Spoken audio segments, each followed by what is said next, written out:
All right, seventh graders, this is going to be your test for fats, or what we call lipids. This is probably the most elementary test that we do because we just call this the brown paper test. One thing that we see with fats is they don't dry the same way as other substances that don't have fat. So if we were to place a drop of each of these substances on this brown paper and let it dry, what we're gonna see is that the ones that have fats present, or the foods that have fats present, don't really appear to dry. So they kind of have a little translucent look to them, or a transparent look when they're placed on the paper towel.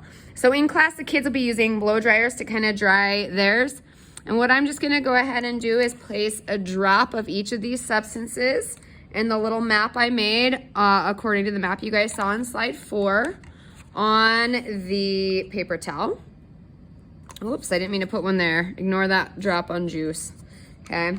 That's definitely gonna be a little bit rougher. Flour for our results there, so we're gonna have to keep that in mind. Here's butter. Apple juice. Again, let's put this down here kind of by the bottom so you guys don't get them confused.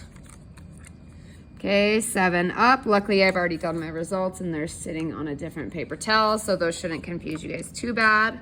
Milk. Okay, and finally, peas. And then what I'm gonna do is, because I have 9 different things I'm testing and I have 10 fingers, I'm gonna go ahead and, for those that aren't soaked in, I'm gonna take a different finger and kind of just rub each of these around to get them good and soaked in as best as I can. Okay, and then what I would do is I would let this paper towel dry. Because I'm a cheater, I've already done this and I have some results to show you.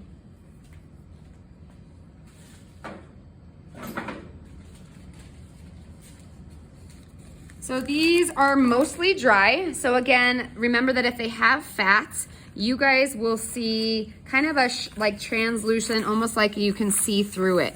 Yes, you can definitely see where I put some of these and where they've dried. However, that doesn't mean they have fat. Again, you're looking at where you kind of see a translucent appearance. So if you guys see, yeah, I can see where I placed my honey drop, but does it look like almost a window that I could see through?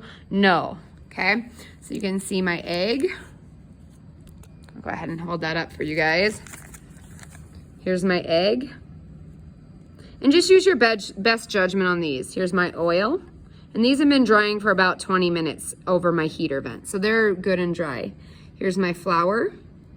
Again, you can see where I dropped the drop, but it doesn't look translucent. Here's butter. Here's apple juice. 7-Up. Milk. And peas. And you guys can even give kind of a rating too on how much fat some of these have. Some of these look like they're a little bit translucent, but at the same time, they don't look as translucent as some of the other ones. So they maybe have a little bit of fat content, but not a lot. Okay, so remember, pause the video as you guys need and record your data. If there is fat present, you guys are gonna put a plus. Okay, if there is not fat present, you guys are gonna put a minus sign or a negative sign and record this in your data table. I hope you guys are having a great day. Thanks.